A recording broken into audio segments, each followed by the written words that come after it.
கன்னி ராசிக்கு இந்த 2025ஆம் ஆண்டு குரு பயிற்சி எப்படி இருக்குன்றது பார்ப்போம்.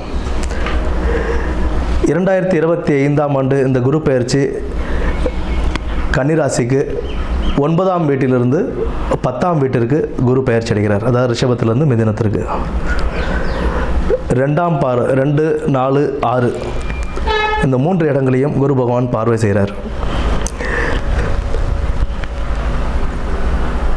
7ஆம் இடத்து சனி, கண்டக சனி அப்படின்னு சொன்னாலுமே, குரு 10ஆம் இடத்துல இருக்குது அப்படின்னாலுமே சிக்கல்கள் தருவார் போவார் அப்படின்றதெல்லாம் அது சொல்லலாம். பட்டு குருவினுடைய பார்வைகள் 2ஆம் பார்வை, 4ஆம் பார்வை, 6ஆம் பார்வையாக இருக்கிறதுனால 2ஆம் இடத்தை பார்வை பண்ணுறதுனால தனலாபம் நல்ல தன உயர்வு கிடைக்கும். ஏன்னா தனஸ்தானம் இல்லைங்களா 2ஆம் இடம்.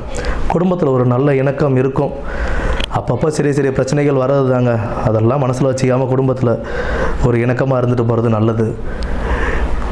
யாராவது சொன்னால் கூட அதை நம்ம காதில் வாங்காமல் நம்ம பாட்டிக்கு போயிட்டே இருக்கிறது ரொம்ப நிம்மதியாகவே இருக்கும். அடுத்தது தனம் உயர்வு ஏற்படும். வீடு வாகனங்கள் அமையக்கூடிய வாய்ப்புகள் அதிகம் உண்டு. இப்போ வீடு வாகனங்கள் அப்படின்னும் போது, ஒரு வீடு வாங்குகிறோம் அப்படின்னா நிலத்து பட்டா இதெல்லாம் கரெக்டாக செக் பண்ணிக்கணும். வீடு கட்டுறீங்க அப்படின்னா அதுக்கான டாக்குமெண்ட்ஸ் எல்லாம் ப்ராப்பராக செக் பண்ணிக்கணும். லோன் போடுறீங்க அப்படின்னா அது நம்மளால் திருப்பி கட்ட முடியுமா, செய்ய முடியுமா அப்படின்றத ஒரு தடவை செக் பண்ணிக்கிட்டு நம்ம அதில் இறங்குறதுன்றது ஒரு நல்ல பலனை கொடுக்கும். அஜாக்கிரதையாக இருந்தோம்னா அதனால் வீண் விரயங்கள் ஏற்படும். நம்ம ஒரு விஷயத்தில் இறங்குறோம் அப்படின்னா, வீடு வாங்குறதாகட்டும், வாகனங்கள் வாங்குறதா இருக்கட்டும், இல்லை ஏதாவது நல்ல விஷயங்கள் நீங்கள் செய்கிறீங்க அப்படின்னாலும் அதில் ரொம்ப அஜாக்கிரதையாக இல்லாமல் கொஞ்சம் கவனமாக இருந்து செயல்படும்போது உங்களுக்கு அதில் ஒரு நல்ல வீண் செலவுகள் இல்லாமல் அது ஒரு நல்ல பலனாகவே உங்களுக்கு கொடுக்கும். பொறுப்புடன், ரொம்ப பொறுப்போட கவனமாக இருந்து செயல்பட்டால் நம்மளுடைய வேலைகளில் இருக்கிற நெருக்கடியிலிருந்தும் அதனால் வர கஷ்டங்கள்லேருந்து நம்ம கொஞ்சம் சமாளித்து வெளியில் வந்துடலாம். உற்றார் உறவினர் அந்தளவு சிறப்பாக இருக்க மாட்டாங்க. அந்த இடத்துல நம்ம தான் அனுசரித்து போகிறது நல்லது. உற்றார் உறவினர் சிறப்பு தரமாட்டாங்க அப்படின்னா ஏதாவது நீங்கள் ஒரு சின்ன விஷயமாக பேசும்போதும் அதனால் அது பெரிய பிரச்சனையாகிறதுக்கான வாய்ப்புகளும் உண்டு. அப்படின்னும் போது நம்ம தேவையில்லாத வார்த்தைகளோ தேவையில்லாத இதுவோ இல்லாமல் நம்ம பாட்டிக்கு ஃபேமிலி வேணும் அப்படின்னு நினச்சிருந்தோம் அப்படின்னா எல்லாமே நமக்கு நல்லபடியாகவே அமையும். பெரியவர்களுடனும் நண்பர்களுடனும் கொஞ்சம் பேசும்போது நிதானத்தை கடைப்பிடிச்சி பேசுறதுன்றது ரொம்ப சிறப்பு தரும். நீங்கள் யாரையோ நம்பி ஏதோ ஒரு வார்த்தைகள் சொல்ல போக அந்த வார்த்தைகள் வேறு யாருக்காவது போய் அதனால் வரக்கூடிய பிரச்சனைகள்லேருந்து தவிர்த்து வெளில வர்றது ரொம்ப நன்மை பயக்கும்.